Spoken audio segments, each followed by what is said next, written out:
Welcome everybody to a new episode of Creating Magic, where we sit down with magicians from around the world and ask them about their creative process, how they come up with ideas, and especially how they create magic. Today we got the one and only Chris Mayhew, who doesn't really need an introduction, but in case you do not know who Chris is, Chris first came on the scene when he was 19 with Clockwork Apple. And it literally blew everybody away because Chris's style of magic, when it was published at that point, it was so fresh. It still is, but it was so fresh that it just exploded. And he started working with basically every company out there. Everybody wanted a piece of Chris Mayhew, and Chris Mayhew had a lot to give. So today we're going to be sitting down with him and discussing his creative process, what he's been doing in magic and also outside of magic, because he's also an accomplished videographer. Today we got Chris Mayhew. Welcome, Chris. Hello, everybody. Good to see you, Biz. Did I nailed it right with 19? You're a Yeah, that was 19, right? awesome. Oh, very lovely. I appreciate that. Oh my gosh. So I want Nothing crazy right before we now. start, I want everybody right now to think about something that is impossible to them. Okay? Does this sound familiar to you, Chris, in any way? Thinking about something impossible? Yes, this was your opening line at the beginning of your magic show back in 2015. Oh gosh, was that like for Penguin or something like that? No, no, no, no, no. It was doing you were doing a magic show in Toronto. Uh-huh. Oh, okay. I don't even know if I remember this. What I like about this is that it basically, with one single sentence, it frames your whole act. Right.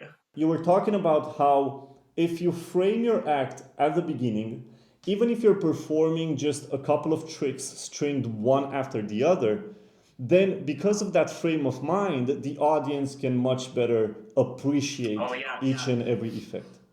Totally. I would like you I to do talk a like little bit. Yeah, I'm happy you like it because you said it. that. Yeah. So I want you to talk a little bit about framing effects and how you still frame your magic shows. You do stand up, you do Yeah, close up as well. Just talk a little bit totally. about this. Totally, and it is true. It's something I do talk about in the lecture that I do from time to time. I don't really lecture much anymore, although I'm trying to get back into it. But it is this idea of planting a seed of an idea in someone's mind at the beginning of a trick that helps frame it so that it allows them to make sense of it throughout. Like the perfect example would be the ambitious card. I love doing the ambitious card, but most magicians just frame it in this sense of it'll magically rise to the top, which is that is what's happening. But you can add just a slight different idea that allows it to be perceived in a whole entirely different way. So I love the classic déjà vu plot in magic. And so I like to put that plot towards the ambitious card, and then it really changes it up because now it's not about the card rising to the top, it's about reliving a singular event over and over again, right? And in this case, it's the card that's being signed on the top of the pack. And Yeah. so by just, telling the audience that we're going to try to experience deja vu, and then the card keeps rising back up to the top where they signed it, now it just frames it a little differently, right? It's still the card rising to the top, but because I planted that deja vu thought in their head, they just perceive it a whole entirely different way. And that goes for any of the magic you do. The seed that you plant in their mind really helps them just, make sense of this world that you're going to create through your magic. And so, I do hold by that kind of statement, and I think it's a really great space to play in with all of your magic effects. Uh, so what I've been doing in my show as of late is I try to, if anybody has seen me, they know me for like my kind of hardcore sleight of hand card magic. But the stand-up show that I created is an entirely different beast. It's like magic gone wrong, taken to the like next level, where like every trick is kind of like messing up, but in a magical way. It's like the mistakes end up being magical in and of themselves. But the way that I try to explain that to the audience is I basically tell them that magic is very difficult. Like the illusion of magic is very delicate. If anything in the magic trick goes wrong, anything at all, then the illusion is ruined and the trick ceases to be magic. And so that's a lot of pressure on us as performers to get the trick right. And so I start by doing a really easy trick in the show, and it goes wrong. I basically do a trick with one card. So the idea is I go, you know what? I'll do a really simple trick and make sure that it's as easy as possible so that it goes right and I can be magic for everybody. So we'll have someone just tell me when to stop, and then they say stop. And it's like, you know what, that's a lot of cards. That's too many cards. There's a lot of chances for me to get it wrong. I'm going to get rid of half, all right? We'll just use this many cards. So you just tell me when to stop again. They say stop, and then I say, it's still a lot. Let's go with 4 cards. 4 cards is much better. We'll use one. We'll use 1 card. That makes it easier for me, right? And now I do a trick with 1 card where they pick the card, they look at it, I lose the card in the pack and shuffle it up, and then somehow I still get it wrong, right? Because the card changes. But me getting it wrong is what makes it magic, right? Yeah. And that sets up the entire show. Because now, they just saw the trick go wrong, but somehow it's magical for them. And now they know that's how the whole entire show is going to be. And so you don't have to just frame your magic with words. You can frame your magic with a magic trick, right? That explains sort of the whole vibe and way that you're going to do things throughout the show. So yeah, I love that idea of framing stuff and setting up things in the spectators' minds to make sense of the world you're going to create for them. And how do you decide on how to frame a certain effect? Or how did you frame your show? How did you end up on this idea? I guess it takes a while. You have to really sit down and think about what tricks complement each other. I guess what you're trying to say within the show itself. I guess for me, I want to make the audience laugh, and so the comedy really comes first. And so I'm just trying to create fun routines where the routine itself is the routine itself is what makes it awesome, not just the ending magical effect. I think a lot of the times magicians, they get hung up on the procedure because you need to have all this procedure in order for the trick to work at the ending. But a lot of the times that procedure isn't that like fun or exciting or interesting. It's just procedure in a trick so that you have the magic payoff at the ending.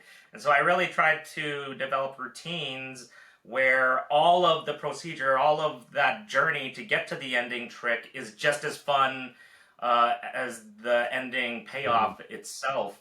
And so once you kind of have these routines, I guess you can look at it and just see what words will complement that routine to, I guess, bring it into a new light for the spectator's mind.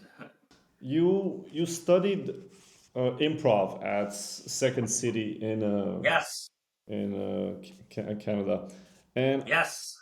and I was wondering if there are any exercises that magicians watching this could do in order to better improve their ability not only to react to the audience when something goes wrong or if there's like a heckler, but also to use this ability to improvise when you're by yourself in your room and you're just creating. Totally. Honestly, improv, it changed my life. Literally, it's where I met my now fiance, Christine. We met at Level A Improv at Second City.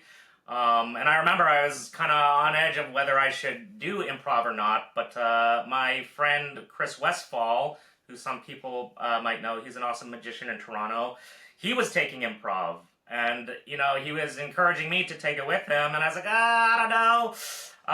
But then, I realized, like, if I see him take it and he gets exponentially better and I don't take it, I will regret, not going on this journey with him. And so I did. And it was game-changing because I mean, the number one mentality that I hold for life, like I apply it to life, not just improv, is this idea of yes and. And anybody who knows improv knows that this is like one of the core lessons within it, which is yes and. And what that means in improv is in order to build a scene from nothing, because that's what you're doing, is you're building an entire narrative from scratch. Sometimes you'll get suggestions from the audience, but you're working with a partner to build a narrative that is hopefully entertaining and funny. But in order to do that, you have to yes and each other. And what that means is when someone gives you an offer, like, we're on the moon, you have to say yes to that offer. But not just say yes, then you gotta and, which means you have to add to it, right? So it's not enough to just go, yes, we're on the moon. And then we're just sitting there awkward. It's like, okay, yeah, right? It's like, yes, we're on the moon, and we're eating some ice cream. It's very cold, right? But as soon as you add to it, you're yes-anding their offer, and now you're adding to it. And then they do the same thing, right? And it just keeps going back and forth, and eventually a whole entire scene from nothing gets built. And so that is so useful for magic. Because with magic, it's one of these strange beasts where even though you know the trick is going to work, in theory it'll work, there is a lot of improv there because you don't know how the spectator is going to react or what they're going to do. It's not really set in stone, and so you have to be able to yes and the spectator or the situation if something were to go awry. Whatever happens during this performance, you have to be able to embrace what's happening and then go with it. And so yes-anding a situation within a magic routine is so important. And honestly, it really helped liberate me from a lot of the nervousness that I would feel from doing a show. Because, you know, when I was first starting off doing magic, you have this set plan in your head as to how a performance should go, how a trick should happen. And then during performance, something happens. Maybe a prop breaks, or you know, a spectator starts to heckle or something. You don't know what's going to happen as it does. You drop all the cards. That happens to me all the time. I drop cards everywhere. Gosh, which I embraced in my show. But when that happens, now if you don't know how to yes and, well, now you're flustered. Now you're like, oh gosh, how do we handle this? But if you have this yes and mentality, well, then you just kind of take what just happened and you go with it, and you can kind of work around it. And so for me, like I am known for doing like kind of squeaky clean close-up magic with cards, you know, very technical. But I would get nervous.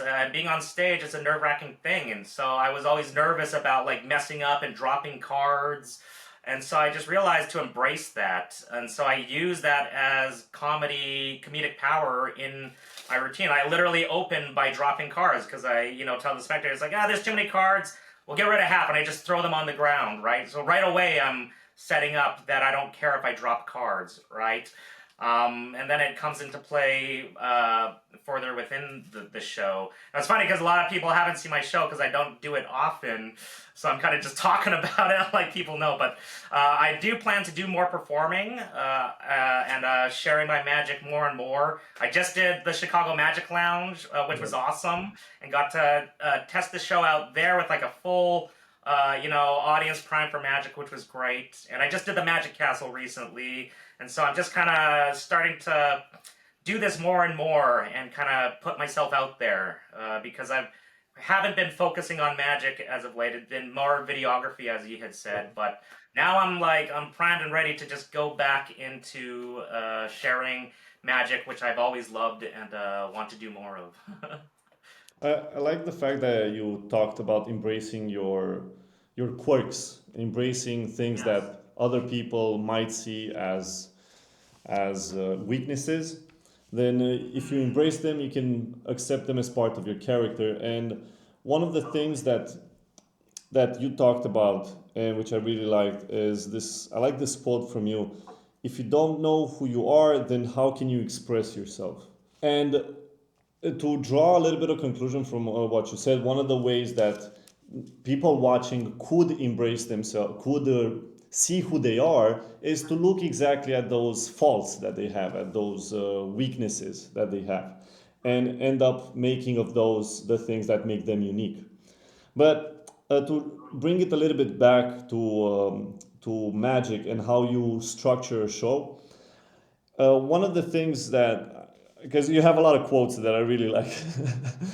So Yeah, for sure. you said you said that the effects that you choose, the tricks that you choose them because they speak to you. And so it shows your taste in magic and in life. Totally. So I am curious, throughout the years, I've seen you and your magic evolve. And I'm curious right now, how do you choose these effects?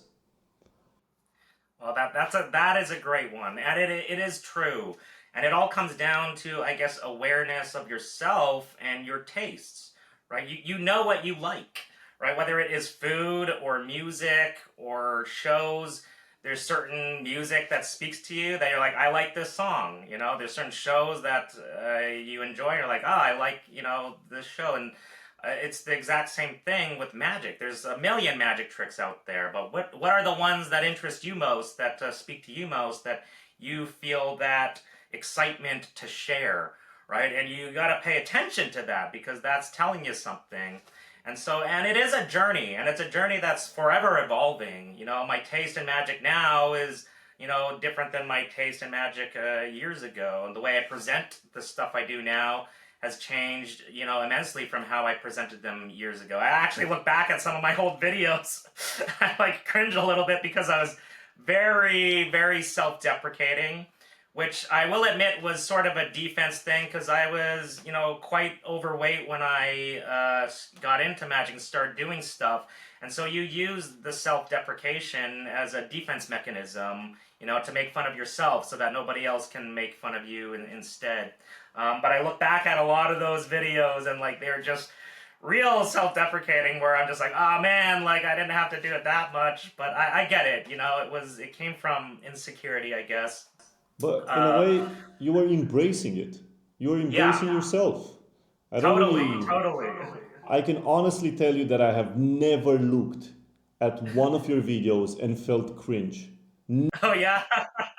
Well, the one that is cringe is my very first Penguin Magic lecture that I did. I will say this is I thought it'd be a good idea to do a stand-up magic show. So like the stand-up show I developed now all stemmed from the Penguin Magic lecture I did, where it was the very first time ever in my whole entire life that I did a stand-up magic show. I never did it before. I never tested it or anything. I just developed a show and decided to do it live online on Penguin Magic for everyone. And so that was the very first time I ever did a stand-up magic show. And now it's like there and exists. And like things, went wrong and it was funny, in the moment. But I'm just like, oh yeah, okay. Like that's the very first time I ever attempted that. So I guess, it's courageous in that sense. But I've never been afraid to put myself out there and live and learn and grow, like as I do things, in the moment, whether it be like on a video or live online, I just go for it, and we'll learn that way.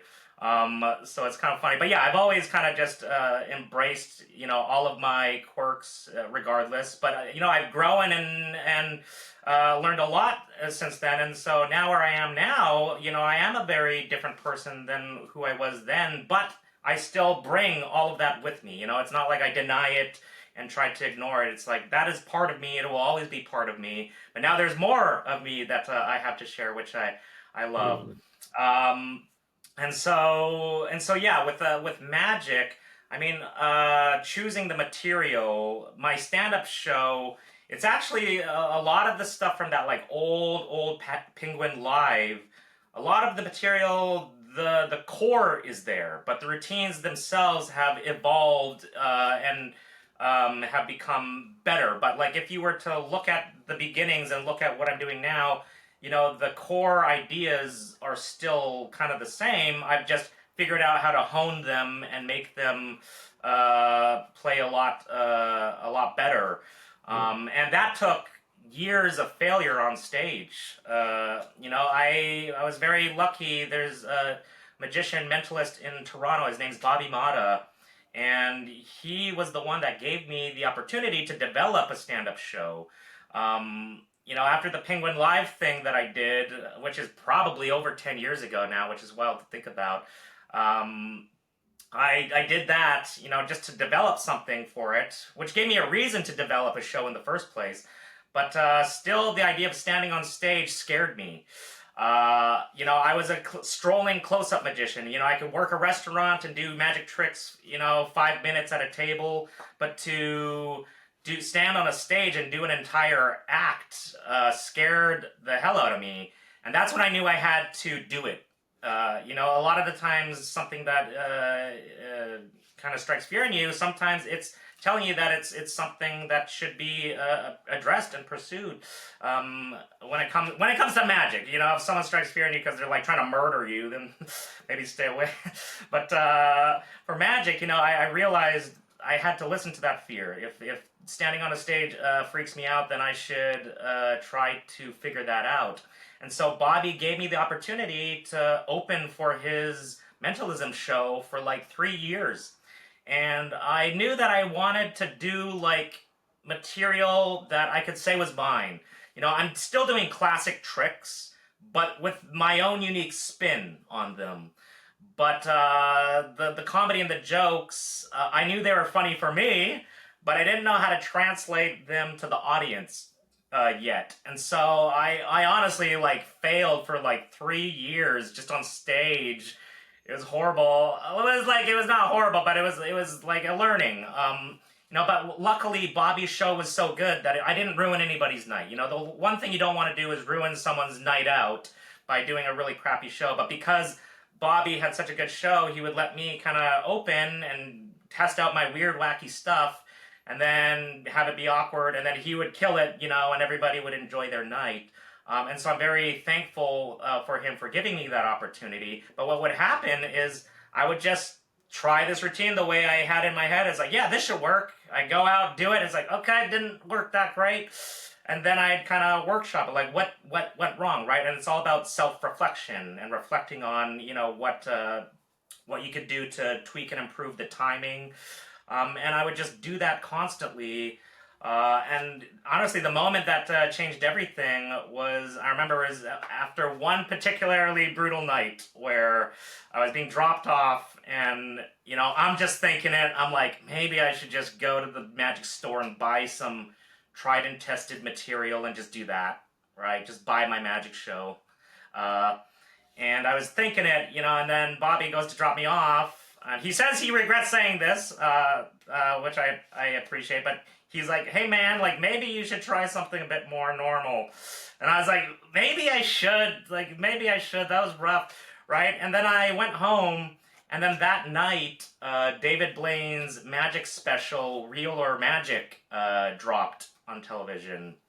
And I watched the special, and he's barfing out frogs, shoving needles in his arms and stuff, and I'm just like, if this guy could do this and like have a TV show, I should be able to do my weird stuff that I want to do, right? And after that, like, I started to have more confidence, and it started to like work. And honestly, that was kind of like the night where it all like switched, the Real or Magic special for me. And after that, stuff started working, material started working, people started laughing, and I started to really believe in the magic that I was doing, that it was worth sharing. And I really think that, your confidence in yourself and your belief in yourself is almost everything. And that is a journey, especially if you're just starting out, you're not quite sure, how things work. But what I've learned is that just having like an undeniable belief in yourself and what you do, and loving what you do so much that you want to share it, that translates to the audience. And so you have to have that passion and love in whatever it is that you're trying to share. Because if you don't believe in it, then who else will, right? And so it really stems from you first as a performer. And the material that I am doing now. I love it so much that I'm excited. I'm excited to go to a magic gig and share it. I just did a magic gig yesterday, and I added some new material that I was like super excited to try out, and it was awesome, you know. And that just makes me more excited when another magic gig comes around to share these tricks again, because you just get to hone them and get better and better at doing them. And so there's an excitement there that Do you feel I like love. you've earned your confidence outside of magic as well? Yes, yes. I mean, it's still an ongoing journey, but yeah, the confidence I have now in myself is exponentially more than what I had years ago. Like for me, it has been a journey of confidence and belief in myself. That's cool.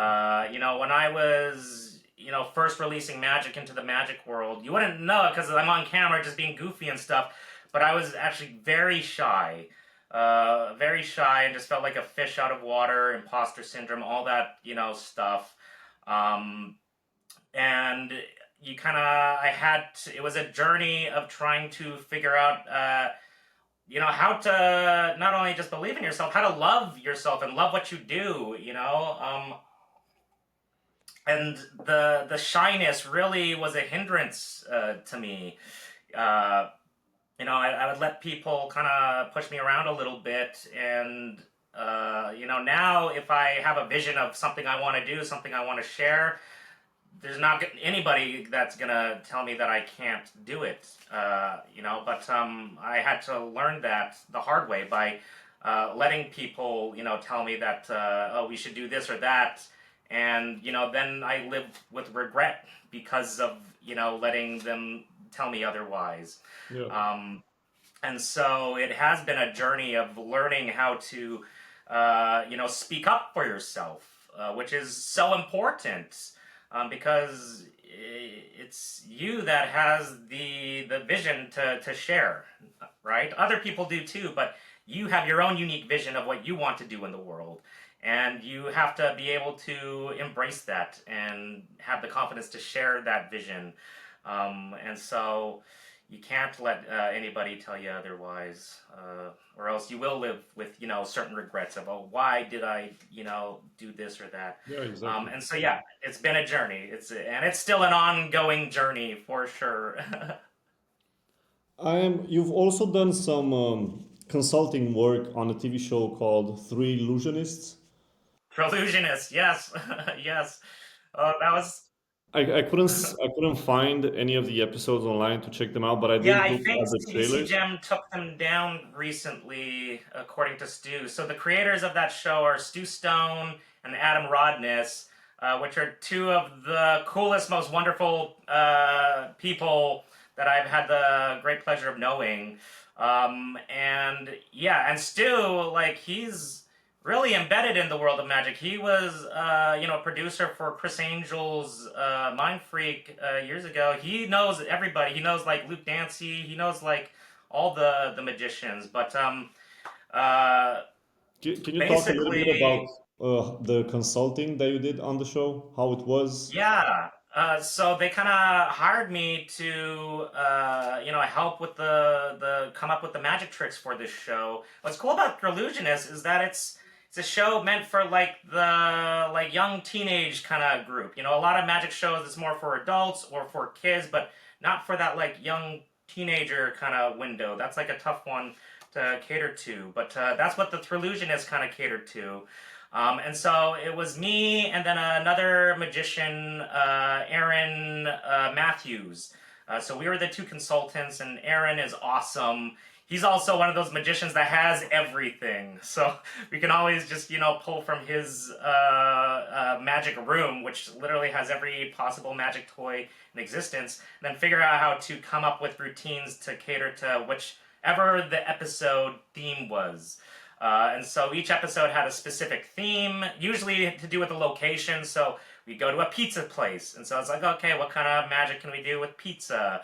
Or one of the coolest ones was we got to go to the Raptors stadium. And so then we did some magic with the Raptors. One of the trick shots we did, which, poor guy, there's a lot of pressure on this basketball guy. The trick is, I think Maya was doing it or something.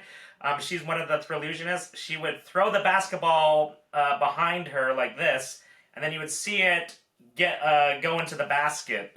But the method is we just had a net above her head, and so she just throws the basketball, the net catches it, and then in front of her is an actual basketball player just trying to sink the basket, right?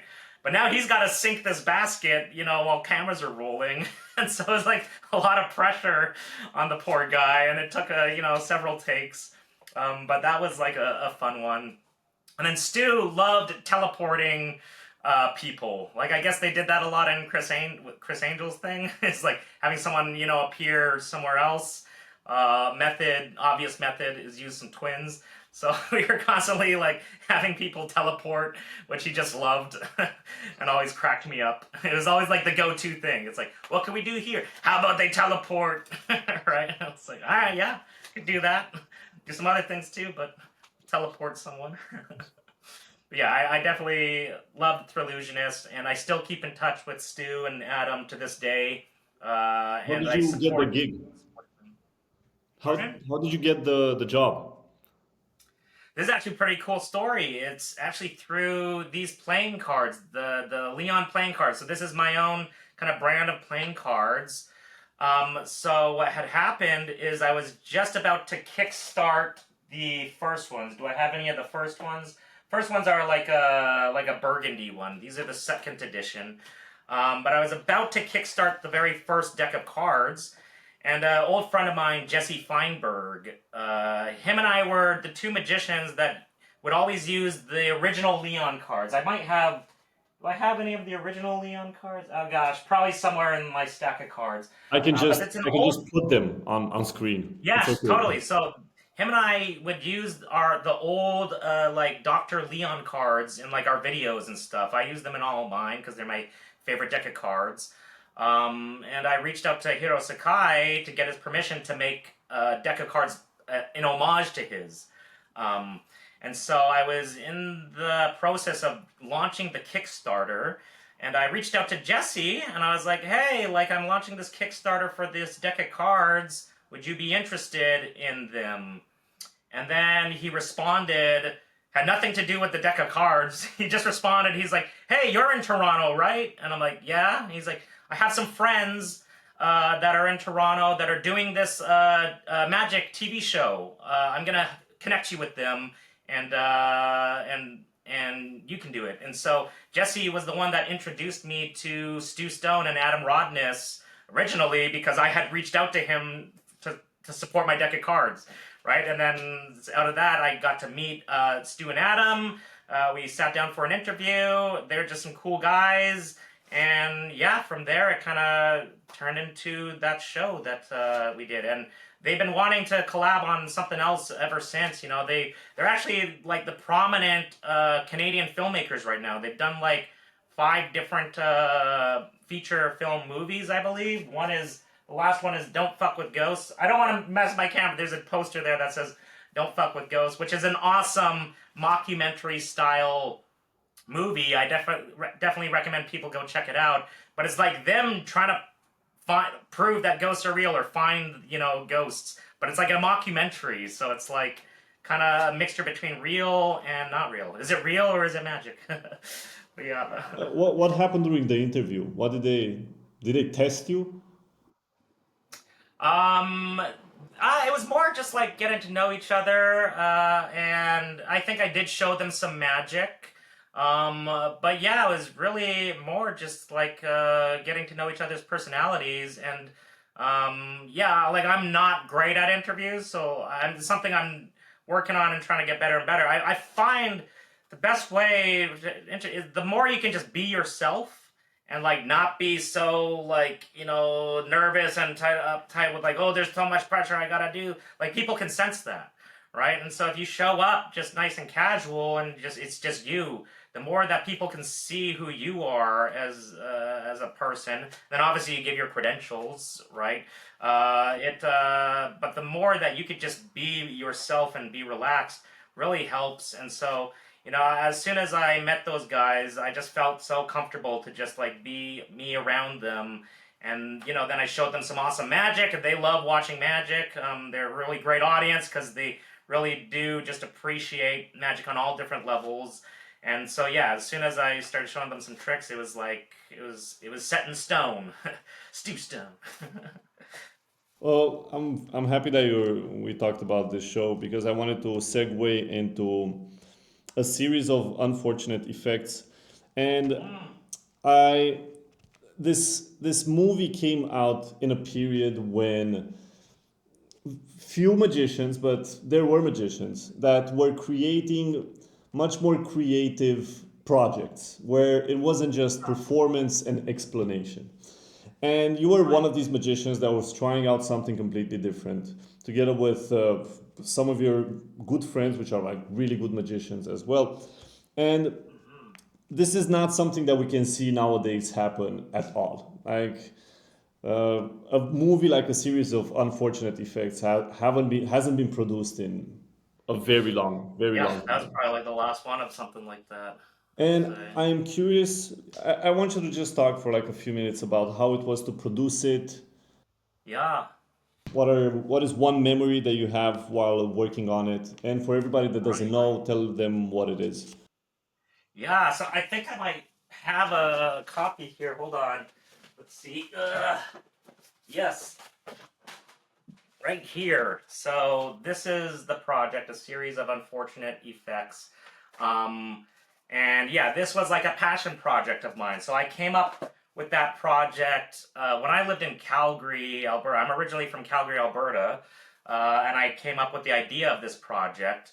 But it all stemmed from another project, which is by Lee Asher called the Five Card Stud. So that was like the first kind of project to really put a narrative into a magic instructional, right? And Lee's going on this kind of journey and learning magic tricks and showing magic tricks as the story unfolds.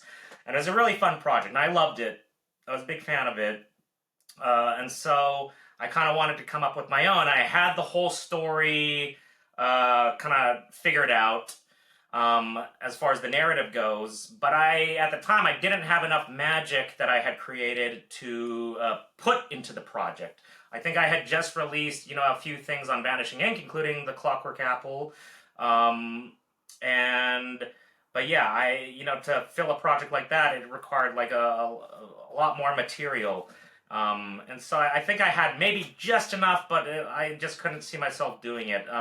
But then when I moved to Toronto, which was in like 2011 or so, there's a lot of awesome magicians in Toronto that were there. And they were all creating magic at the time. And so I realized I could take all these guys and put them into this project and and do the project this way because now I could share their magic on it. Um, and they could all be characters in it, and I can create the story that I wanted to. And so I got everybody together, and I wrote the script out. And then the roommates that I was living with at the time, they were all in film as well, and so they helped us be the crew to help orchestrate. It was like a 1 week shoot, and it was an awesome experience to just kind of make the project with my magic friends. And then what was hard is that then it took like 2 years to actually make the thing. It was a long process because none of us are doing it like full time, and so it's kind of like a side project. Glenn West, he was the one editing it, and he's got like a wife and kids, so we have to kind of like pick at it. And so it was a long process to get it to this finished product. My friend Scott Pearson, he designed like the packaging and everything, which I just love. And what's funny is oh yeah, you got like pancakes. Oh gosh, DVD just fell. So what's funny about this is DVD. The DVD just fell out. This thing's like falling apart. This is one of the older ones, I guess. It's really beat up, so I'm not gonna show it on camera. But like, what's funny about this is I learned how to author like a DVD, you know, and make the menus and stuff, and like really create like a whole DVD package, which I was excited about. But then by the time it came out, streaming just came into existence, and I was like, and then it's like, oh, now DVDs are not really like a thing. So it's kind of like right at the cusp of when the transition from DVDs and Blu-ray to like streaming happened. So yeah, it was kind of funny because I was like, oh, now I know how to make a DVD. Oh, those don't exist now, which is very funny. But I'm still very proud of the packaging and the project as That's a whole. beautiful. It still, you know, came with its own baggage, unfortunately. But that's like any project. But that's where one of the things I learned, you know, which is, you know, when we made this project, I was still very shy and soft-spoken. And so I had a vision of the project that I wanted to put out there. And I wanted to put it out with, you know, a specific company and whatnot. And I let, you know, some of my friends talk me out of it, which I then had to live with that regret of not fulfilling the vision that I originally wanted, right? Even though the project existed and it's out there, I had to compromise some of that vision, and you know that kind of sucked. And it's something that I've made peace with now, thankfully. We can move on, but you know, it was one of those lessons where like you don't let anybody compromise your path and your vision, because what that will do is it will have you living with regret that you know you didn't do what you originally wanted. And so I'll never do that again. You know, if I do another project, I'm gonna do it the way that I want to do it, and nobody is gonna tell me, you know, that I can't. As long as like, you know, I understand if you're like working with like a crazy studio or something, you know, the creative control. But if you have that full creative control because it's your own personal thing that you're doing, then yeah, don't let anybody, you know, Yeah. don't let anybody mess you up with it. So before we, because you also have something prepared to show everybody. I would like you to imagine that you are by yourself in a room and you're closed inside there for 24 hours and you just have to create magic. I want you to just try and tell people what your process of thinking would be from beginning to end. Do you pick up the deck of cards and how do you think about coming up with a trick from beginning to end? Oh, that's interesting. Um, Let me think here. I mean, so what's interesting for me is that I do limit myself in a lot of the magic that I create, because I really love just sleight of hand with a regular deck of cards. So I don't generally, you know, do a lot of gimmicks or anything like that, which does limit, you know, yourself in certain ways. And so I think a lot of the times I'm doing something where I remix magic. And the idea with that is I'm taking magic tricks that already exist, that I love, and figure out how to combine these tricks to create something new out of them. And I think it's a really great way to go about creating magic, is by remixing magic. So when you think about like music or, you know, anything, movies, you know, a lot of those artists, they're taking stuff that inspired them before and they're combining them to create something new. You know, a lot of music samples old songs to create like a new song. There's a video series by someone called Kirby Ferguson, and it's called Everything is a Remix. I recommend checking it out, because he just kind of breaks down the formula for remixing and shows that pretty much every piece of art, you know, that you can think of in pop culture was a remix of something else before it. And so when I think about any of the magic tricks that I've created, they've all been a remix of tricks that I just naturally loved and combined them together to create something new from them. And so I think, yeah, if I was sitting in a room, and honestly, I'm actually trying to get back into, more magic creating, because I've spent a lot of time doing videography for a living, but then also working on just a stand-up magic show and a close-up magic show, but not really the creating the magic thing. But when I think about what I've created in the past, it has all been from sitting in a room and taking tricks that I love and then figuring out how to mishmash them together to create something new out of them. And so, yeah, I think that's a good way to start, is by just, again, it goes back to that taste thing. What magic do you enjoy? What magic do you love? What magic do you want to share? And then figuring out what tricks complement each other and how they can, be remixed together for something. So something I've been playing with recently is my old trick, Casino Royale with cheese, which is basically a gimmickless version of a Luke Dancy trick called Royale with cheese that he put out on Penguin Magic, right? And his used like a bunch of gimmicks and stuff. And I love the idea of the trick, but I'm like, I'm a kind of a purist at heart. I like to just do sleight of hand with cards, no gimmicks.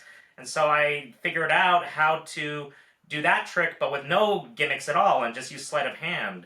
And I'm not the only one. Thomas Blomberg also has a version, and same with Tom Stone. And their versions, and all our versions are very different from each other. But recently, mine was using a table, and I had to have a table. But because I'm doing a lot more strolling and standing up, not using a table, I started to think, how could I do this trick, but do it all in the hands without having to put the deck down on a table?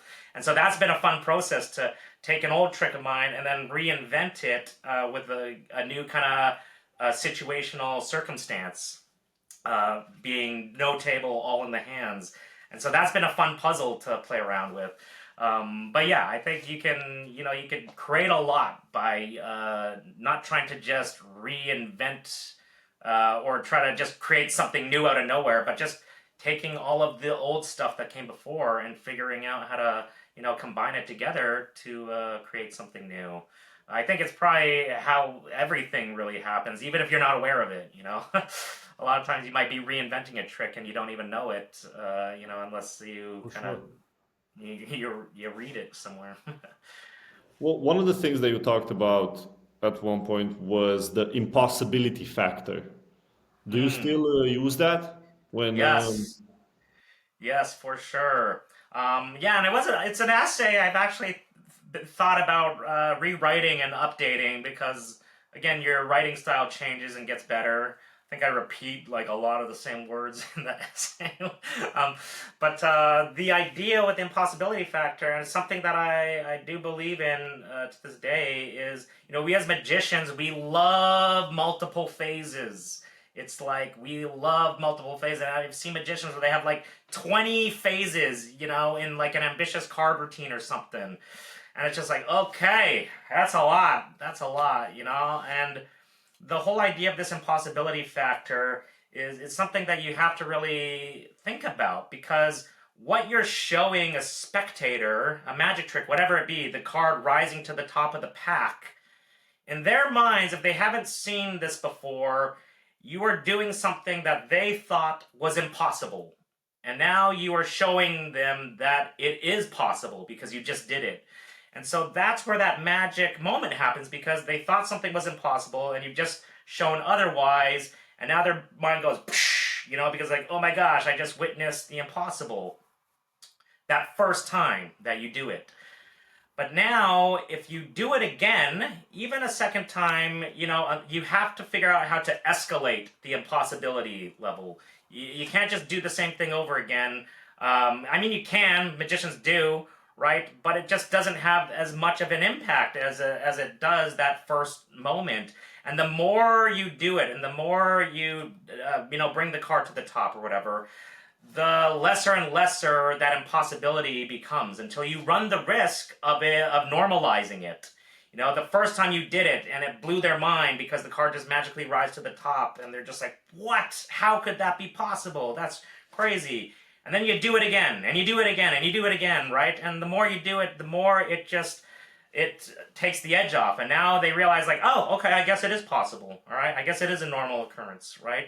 And so you really got to be careful with how many times you do a magical moment within a routine, because you do run the risk of ruining that impossibility factor, and eventually it just becomes, something normal that they just weren't aware of before, but now they're like, oh, okay, I guess you can.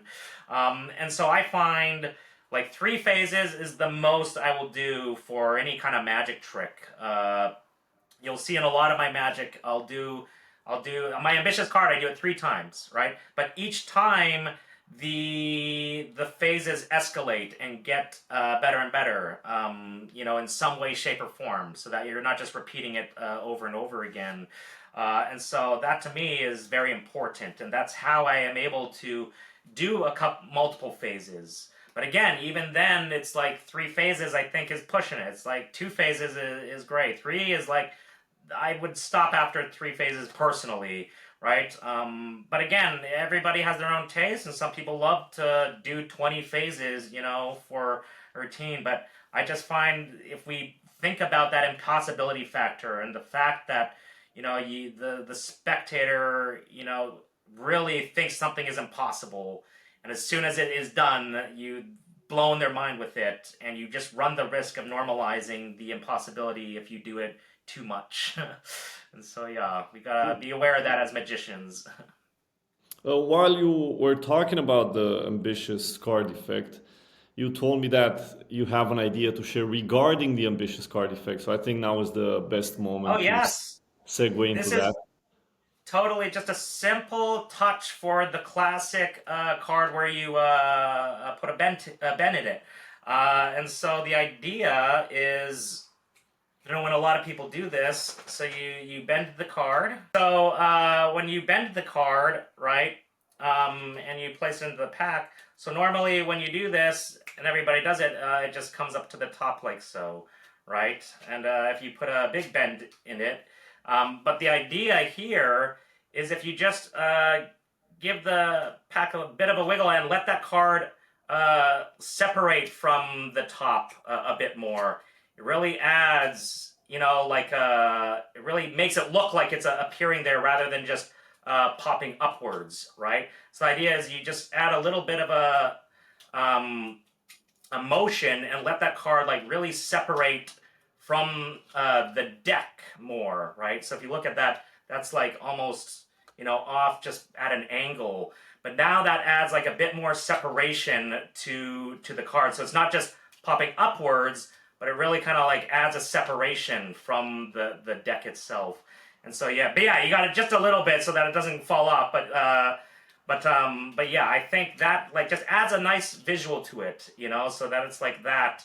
And now there's like some more distance from the actual top of the pack, rather than it just popping upwards. And so yeah, just a small little touch, right? To kind of really, you'll see it's like, just an angled off just a little bit. But yeah, and that's just by doing just a little motion with the hand. And so a very small touch for the bent card finale, but I think it makes it look even just a little bit more better, And anything we can do to just improve any of the lineage of magic just slightly is worth sharing, in my mind. That's like why we came out with that Dubstep project recently, right? And the whole touch with that is to just angle the card off of the pack, right? It's still the exact same move, but by adding just another level of distance to the pack, now you can like do it. I'll try to do it. Whatever. But anything we can do, anything we can do to just improve the visuals of magic, it should be done.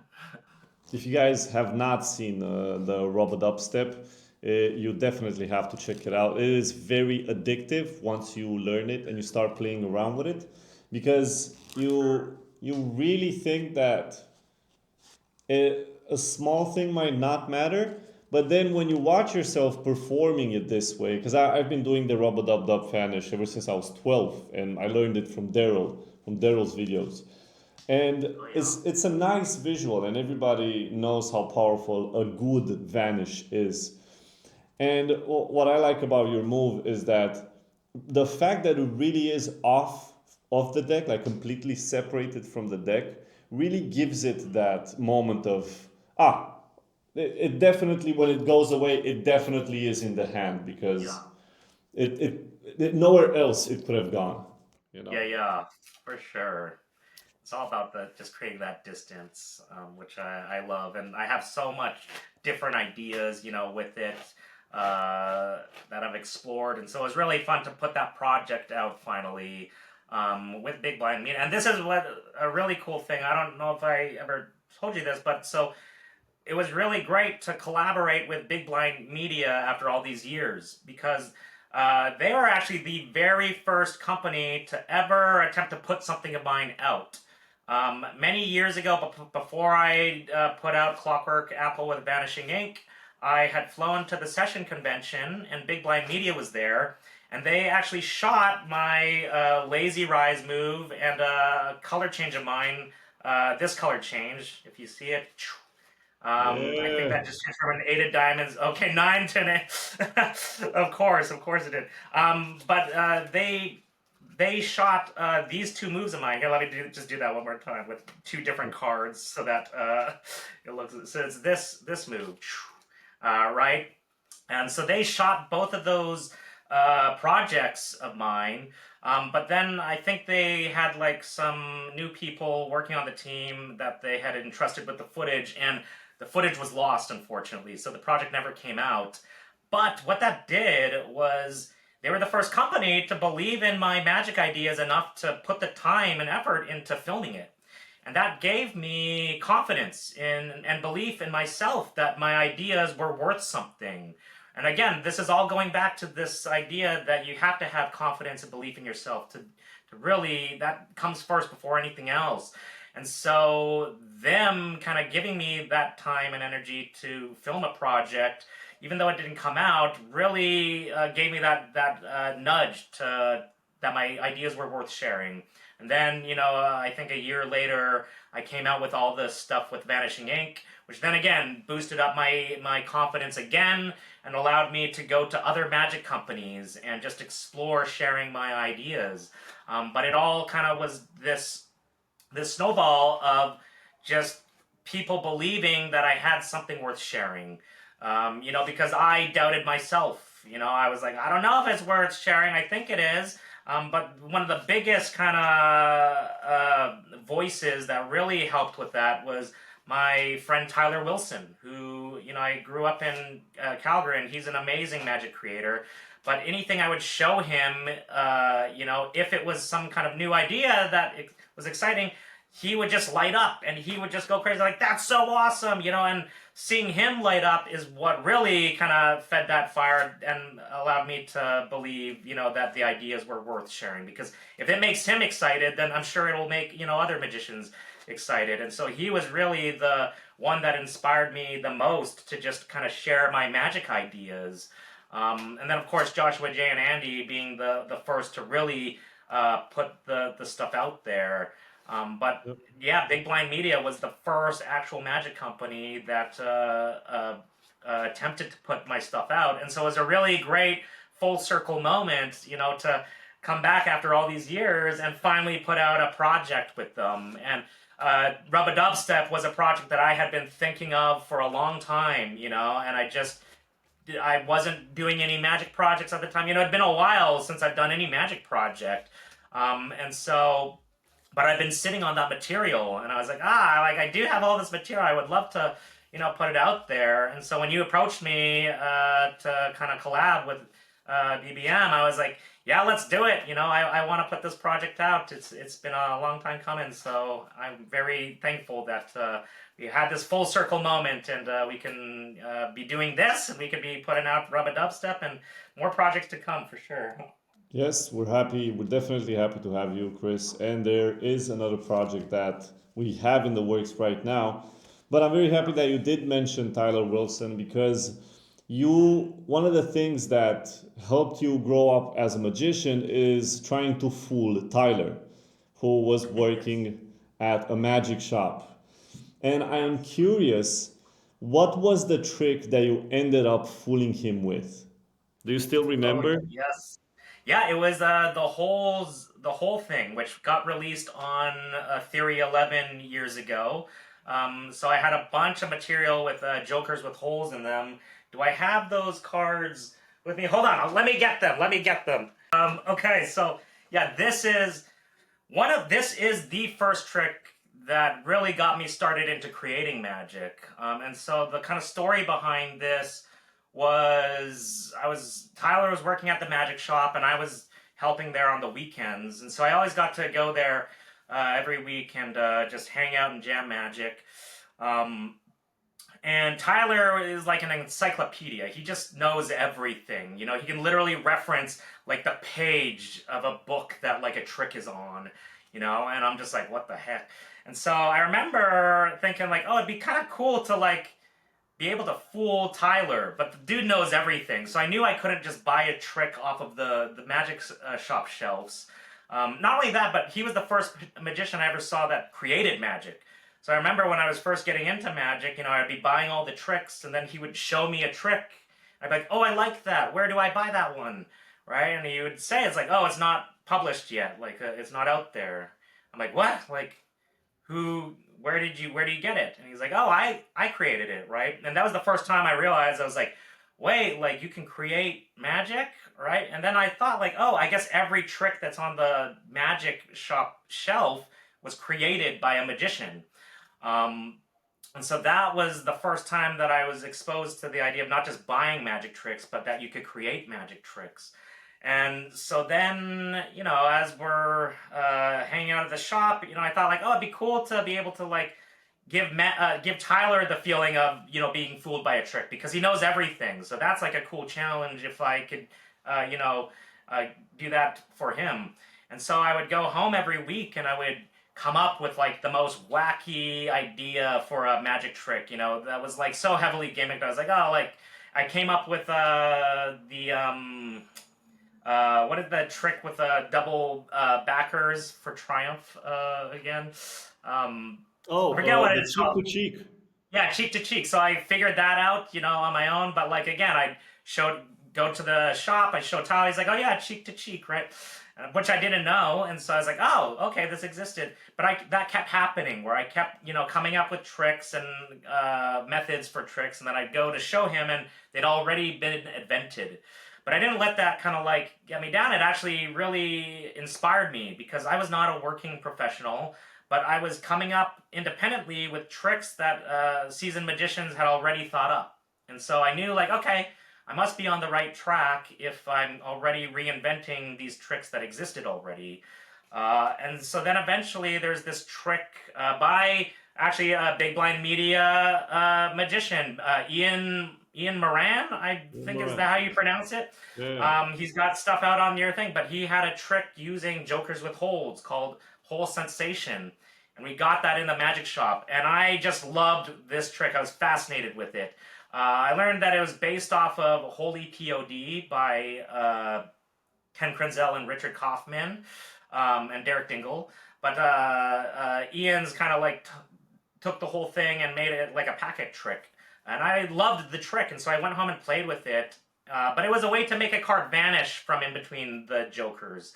And so I thought to myself, like, oh, it'd be cool to make a card appear in between the jokers instead. And so then I came up with this at home, and I'll see if I could do the visual for every. Oh gosh. So if you do this, right, and you just shake, then you get a card to appear in between the jokers. And so that was kind of the visual that I figured out. And I remember going to the magic shop to show Tyler this, expecting him to be like, oh yeah, that's this thing from that thing, you know, and as soon as I did it and I made the card, you know, appear, he was like, what the hell? Like, what just happened, right? And he started freaking out, and I was like, oh yes, like I did it. I finally, you know, was able to give you that feeling of magic. And so that was all I wanted to do. And so I came up with this thing, and then Tyler encouraged me. He's like, oh, like do something with that, because that looked really cool. And so I came up with like a bunch of routines using this idea. Mhm. And then Joshua J was the first one to publish it. He published it in his column in Magic Magazine, and that was really exciting to have a trick published in a magazine. And then from there, I just kept exploring this trick. And then eventually, once I started publishing stuff, like with magic sites, Theory 11 picked it up and put the project out. And they put out 2 projects. So I had so many ideas with it. So first they put out a download, which just had like 2 of the ideas. But I had so much more material, you know, just like Rub a Dubstep, where it's like one move but does all these different things. This is the same thing, right? It's one concept, but it does all these different things.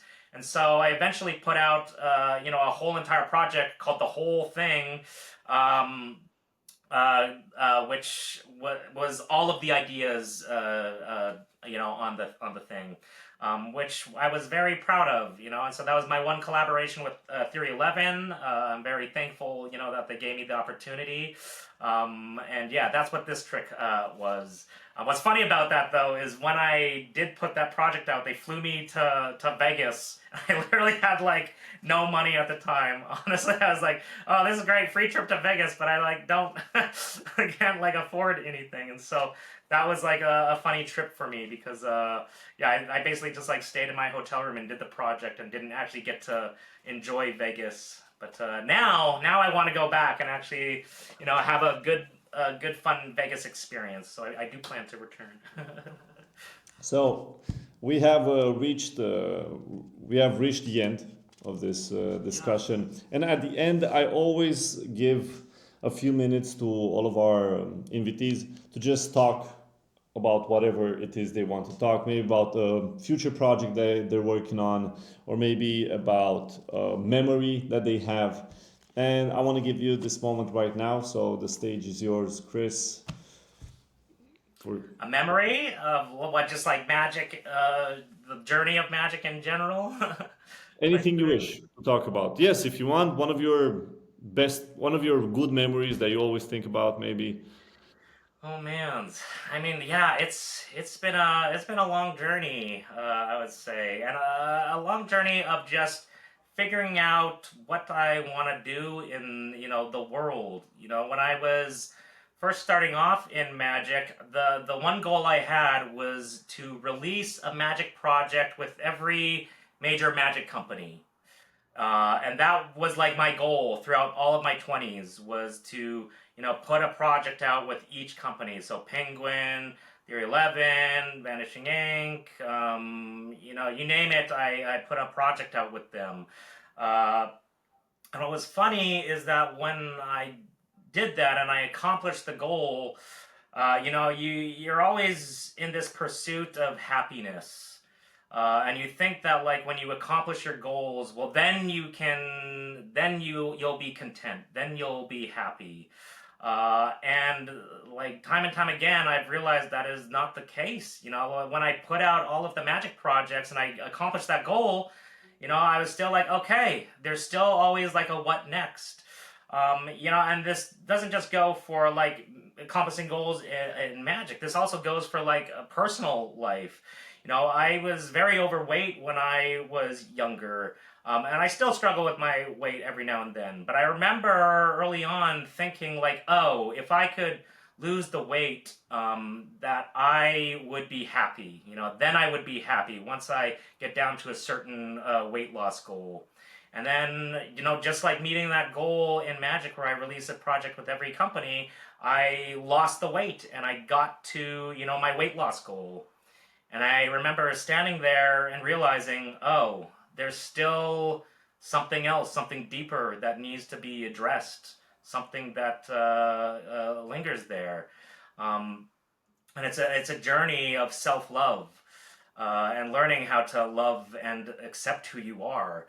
And I remember when I lost that weight, you know, it was like devastating because I thought like, oh, once I get there, that will make me happy. Then I can finally be content and I can just live life happy, you know. And I got to that weight and it wasn't there. And honestly, it devastated me. I actually gained all the weight back.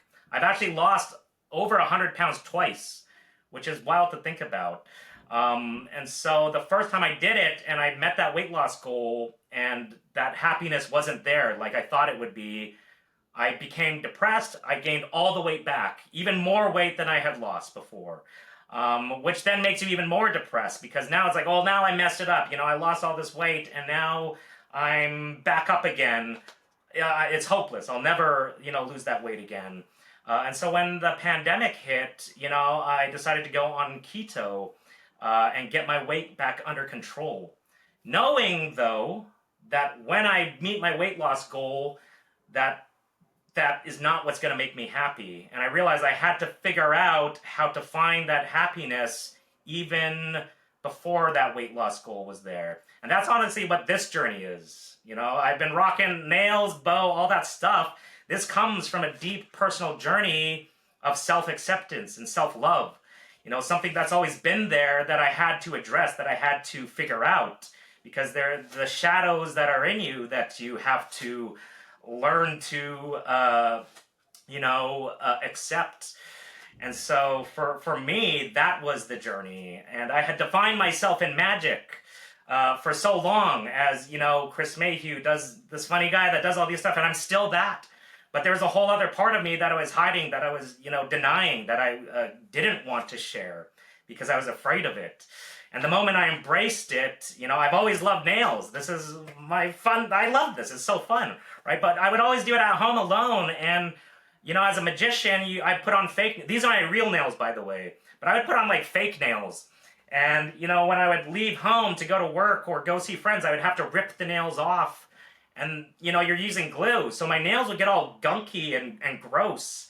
Right? And then I'm like, oh shit, because now I'm afraid to perform magic because my nails are all messed up with glue, right? And they look ugly, and I'm like, oh, like I don't want to share this.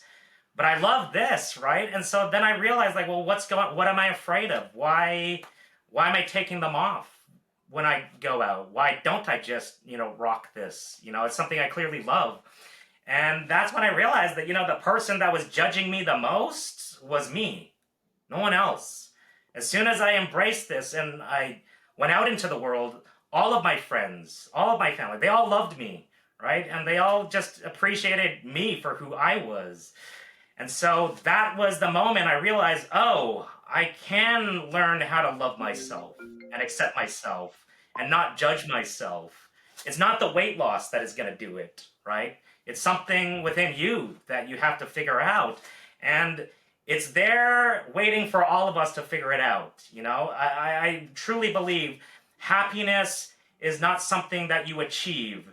It is something that you can just have within every waking moment in life. If you can figure out, this whirlwind up here and how to work with it.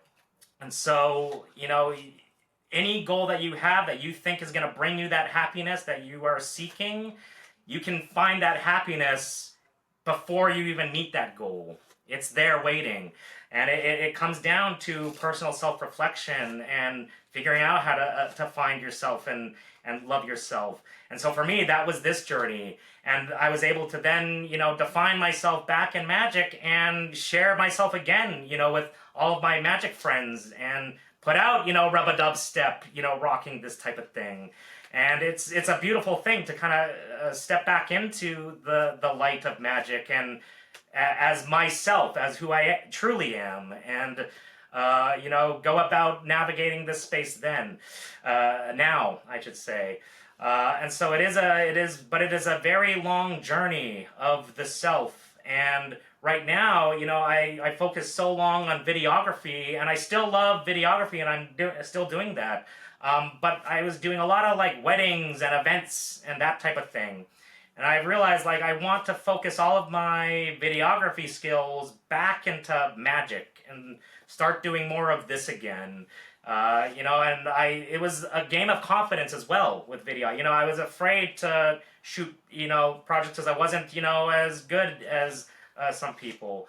But seeing people, like Peter McKinnon out there, he shot all my illusionist projects when we collabed. And Pete is an amazing human being. And his videos help inspire me because I'm learning a lot from them, and he inspires the hell out of me, and so I can use all of that information to give myself confidence to shoot videos as well, which I have been doing. And so right now I'm at this crossroad where I want to just go all in back into magic and shooting video in magic, and also sharing all of the magic that I have to share and performing. And so, yeah, you'll probably start seeing a bit more of me now. And so, yeah, that's pretty much what I have to share is the goals that you want to achieve. Definitely achieve them. Definitely do them, and don't let anybody try to compromise your path, because then you'll be just living with a certain regret that you didn't complete the vision the way you wanted. But at the same time, know that when you complete that goal, it is not what's going to make you content. It's not what's going to make you happy. You can find that content and find that happiness in the now at every given moment. And I am kind of that living proof that it is possible. And I still have my up and down days. There's still days where wake up and it's like, oh man, right? That's just being human, right? But it used to feel like a wave. It used to feel like this giant wave of high happiness, low and low, highs and ups, and it was like this, right? And you just navigate life with this like whirlwind of happiness and sadness. But there's a way to like lessen that wave and get it to a point where it's almost just at this center, right? And I think that's something that they talk about in Buddhism a lot, is this middle path, right? Where you try to find this center balance, and when you can find that, you don't live with these high highs and low lows, but you just live in this state of centeredness. And it is possible to do, and it's not going to come from accomplishing all the goals and all the dreams. It comes from a deep space of self-love first, and confidence, and all of that. And once you have that, then you can share yourself with the world how you want to. So there. Thank you, Chris, for that. Thank you for being on the show. Thank you for everybody for being with us up Totally. until now. If you want to see more of Chris's magic, you can go on our website, bigblindmedia.com. You can also look it up on his Instagram, where you can see more of his work, and you can see a lot of his Instagram stories. Yes. If you're in town when he's performing, definitely go and check him out. Chris, thank you very much. This has been Thank amazing. you, Biz. I appreciate you. And I'll see everybody in the next episode. Yes.